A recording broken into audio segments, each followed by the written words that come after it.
পারমাণবিক কর্মসূচি নিয়ে আলোচনায় ফিরতে ইউরোপীয় ইউনিয়নের আহ্বান প্রত্যাখ্যান করেছে ইরান।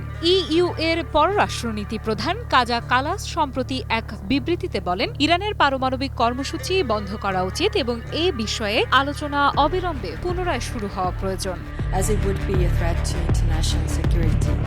এই মন্তব্যের তীব্র প্রতিক্রিয়ায় ৩ জুলাই এক্স প্ল্যাটফর্মে দেয়া বিবৃতিতে ইরানের পররাষ্ট্রমন্ত্রী আব্বাস আরাকচি বলেন, যদি ইউরোপীয় ইউনিয়নের প্রতিনিধিরা মনে করেন আলোচনার উদ্দেশ্য ইরানের পারমাণবিক কর্মসূচি সম্পূর্ণভাবে বন্ধ করা, তাহলে সেটি স্পষ্টভাবে আন্তর্জাতিক আইন লঙ্ঘন। তিনি বলেন, এই অবস্থান আন্তর্জাতিক পরমাণু নিষ্ক্রিয়করণ চুক্তি এনপিটি এর মৌলিক নীতির বিরুদ্ধে, যেখানে প্রতিটি স্বাক্ষরকারী দেশের শান্তিপূর্ণ উদ্দেশ্যে পারমাণবিক প্রযুক্তি গবেষণা, বিকাশ ও ব্যবহার করার অধিকার স্পষ্টভাবে স্বীকৃত।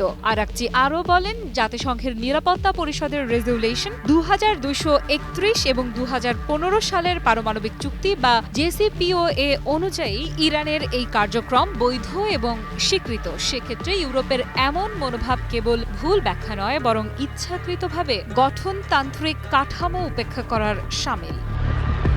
ইরান স্পষ্ট করে জানিয়েছে, ভবিষ্যতের যে কোনো আলোচনা যদি একতরফা চাপ সৃষ্টি কিংবা আন্তর্জাতিক চুক্তির বাইরে গিয়ে পরিচালিত হয়, তাহলে ইউরোপীয় ইউনিয়নের ভূমিকা ও উপস্থিতি সেখানে অপ্রাসঙ্গিক এবং অর্থহীন বলে বিবেচিত হবে। সম্প্রতি কাজা কালাস তার বক্তব্যে ইরানের পারমাণবিক স্থাপনাগুলোতে সাম্প্রতিক ইসরায়েলি ও মার্কিন হামলার বিষয়টি সম্পূর্ণভাবে এড়িয়ে যান। ইরান মনে করছে, এই হামলাগুলো তাদের অভ্যন্তরীণ নিরাপত্তা এবং আন্তর্জাতিক চুক্তির লঙ্ঘন হলেও ইউরোপীয় পক্ষ বিষয়টি এড়িয়ে যাচ্ছে।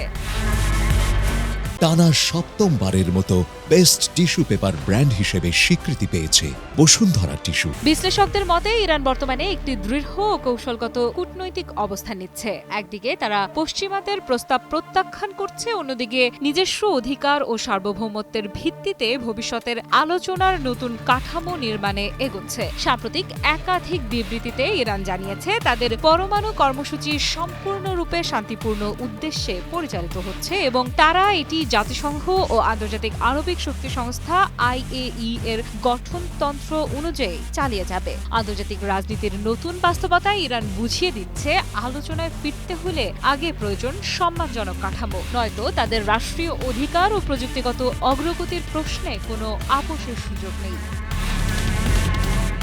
আফরিদা ইফরাত, নিউজ 24।